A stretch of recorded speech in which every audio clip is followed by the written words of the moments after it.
ದೆಹಲಿ ಪೊಲೀಸರು ಏಕಾಏಕಿ ಜಂತರ್ ಮಂತರ್ಗೆ ನುಗ್ಗಿದ್ದಾರೆ. ಅಲ್ಲಿಗೆ ಹೋಗುವಾಗ ಬಿಳಿ ಬಟ್ಟೆಯನ್ನ ಹಾಕೊಂಡು ಹೋಗಿದ್ದಾರೆ. ವಾಂಗ್ಚುಕ್ ಅವರನ್ನ ಬಲವಂತದಿಂದ ಎತ್ತಿಕೊಂಡು ಹೋಗಿದ್ದಾರೆ.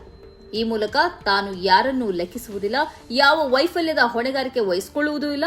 ವಿದ್ಯಾರ್ಥಿಗಳು ಪ್ರತಿಭಟಿಸಲಿ, ರೈತರು ಪ್ರತಿಭಟಿಸಲಿ ಅಥವಾ ಇನ್ಯಾರೇ ಪ್ರತಿಭಟಿಸಲಿ, ನಾವು ಸಾಗಿದ್ದೇ ದಾರಿ, ಹೇಳಿದ್ದೇ ನ್ಯಾಯ ಎಂದು ಕೇಂದ್ರ ಸರ್ಕಾರ ಬಹಿರಂಗವಾಗಿ ಘೋಷಿಸಿದಂತಾಗಿದೆ. 60 ವಯಸ್ಸಿನ ವಾಂಗ್ಚುಕ್ ಅವರನ್ನ ನಿಂದಿಸುತ್ತಾ ಮತ್ತು ಅಸಭ್ಯ ಭಾಷೆಯಲ್ಲಿ ಬೈಯುತ್ತಾ ಪೊಲೀಸರು ಎಳೆದುಕೊಂಡು ಹೋಗಿದ್ದಾರೆ. ಅವರನ್ನ ಎಲ್ಲಿಗೆ ಕೊಂಡು ಹೋಗ್ತಾ ಇದ್ದಾರೆ ಎಂಬುದನ್ನು ನಮಗೆ ಹೇಳಿಲ್ಲ. ವಿಷಯವನ್ನ ತಿಳಿದು ಗೆಳೆಯನ ಮನೆಯಿಂದ ಜಂತರ್ ಮಂತರ್ಗೆ ನಾನು ಬರ್ತಾ ಇದ್ದೆ. ಪೊಲೀಸರು ನನಗೂ ಹೊಡೆದ್ರು. ಇವರು ಪೊಲೀಸರಲ್ಲ, RSS ಗುಂಡುಗಳಾಗಿದ್ದಾರೆ. ನಾನು ವಿದೇಶದಿಂದ ಈ ದೇಶಕ್ಕೆ ಮರಳಿ ಬಂದವ. ನಾನು ಅಪರಾಧಿಯ? ಇವರು ಪೊಲೀಸರಲ್ಲ, RSS ಗುಂಡುಗಳು ಎಂದು ಕಾಕ್ರೋಚ್ ಪಾರ್ಟಿಯ ಸ್ಥಾಪಕ ಅಭಿಜಿತ್ ದೀಪ್ಗೆ ಪ್ರತಿಕ್ರಿಯಿಸಿದ್ದಾರೆ. They dragged me on the road and they told me you cannot go to Jantar Mantar now. And I asked them why. They told me that they cannot tell me the reason. But I was dragged on the streets, I was beaten up by the police, and once they lifted up Sonam sir from here, that is when the police said now you can go. They even took away my mobile phone. We are going to continue the protest and we are going to march to the parliament on 20 July. ಬೆಳಗ್ಗೆ 7 ಗಂಟೆಗೆ ಪೊಲೀಸರು ಬಂದರು. ಸ್ವಲ್ಪವೇ ಸಮಯದಲ್ಲಿ ಆಂಬ್ಯುಲೆನ್ಸ್ನಲ್ಲಿ 3 ವೈದ್ಯರು ಬಂದರು. ಸೋನಂ ವಾಂಗ್ಚುಕ್ ಅವರನ್ನ ತಪಾಸಿಸಲು ನಾವು ಬಂದಿದ್ದೇವೆ ಅಂತ ವೈದ್ಯರು ಪ್ರತಿಭಟನಾಕಾರರಲ್ಲಿ ಹೇಳಿದರು. ಪೊಲೀಸರು ತಪಾಸಣೆ ನಡೆಸುತ್ತಿರುವಾಗ ನಾಗರಿಕ ಉಡುಪಿನಲ್ಲಿದ್ದ ಪೊಲೀಸರು ಏಕಾಏಕಿ ವೇದಿಕೆ ಹತ್ತಿದ್ರು. ನಿಮ್ಮನ್ನ ಬಂಧಿಸಿಕೊಂಡು ಹೋಗ್ತಾ ಇದ್ದೀವಿ ಅಂತ ವಾಂಗ್ಚುಕ್ಗೆ ಹೇಳಿದರು. ಈ ಸಂದರ್ಭದಲ್ಲಿ ಅಭಿಜಿತ್ ದೀಪ್ಗೆ ಅಲ್ಲಿರಲಿಲ್ಲ.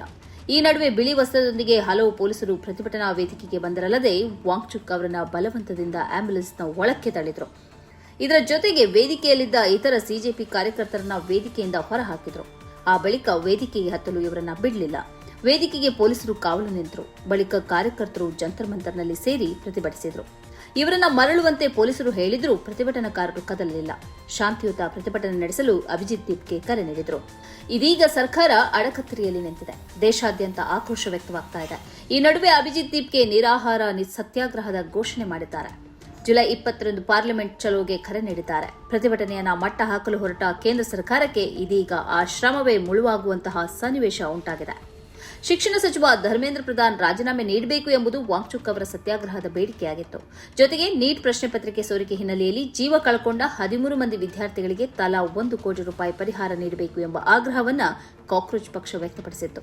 ಆದರೆ ಮೋದಿ ಸರ್ಕಾರ ಈ ಬಗ್ಗೆ ಕ್ಯಾರೇ ಅನ್ನಲಿಲ್ಲ. ಕನಿಷ್ಠ ಸರ್ಕಾರದ ಯಾವ ಪ್ರತಿನಿಧಿಯೂ ಜಂತರ್ ಮಂತರ್ಗೆ ತೆರಳಿ ಪ್ರತಿಭಟನಾಕಾರರಲ್ಲಿ ಮಾತುಕತೆ ನಡೆಸಲಿಲ್ಲ.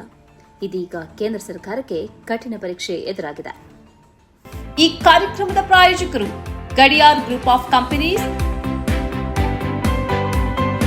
Specialised in piling and shoring, engineering consultancy, fire fighting, steel structures, real estate, office SIT tower, silicon OSS, Dubai, UAE. ಸ್ನೇಹಿತರೆ, ನಿಮ್ಮ ಅದ್ಭುತ ಬೆಂಬಲದಿಂದ ಸನ್ಮಾರ್ಗ ನ್ಯೂಸ್ ಚಾನೆಲ್ ಈಗ 2 ಲಕ್ಷ ಸಬ್ಸ್ಕ್ರೈಬರ್ಗಳನ್ನು ದಾಟಿದೆ. ಇದು ನಮ್ಮ ಯಶಸ್ಸಲ್ಲ, ಇದು ನಿಮ್ಮ ಯಶಸ್ಸು. ನಮ್ಮ ಮುಂದಿನ ಗುರಿ 4 ಲಕ್ಷ. ಇದು ಕಷ್ಟವಲ್ಲ. ನೀವು ಮಾಡಬೇಕಾದದ್ದು ಸಿಂಪಲ್.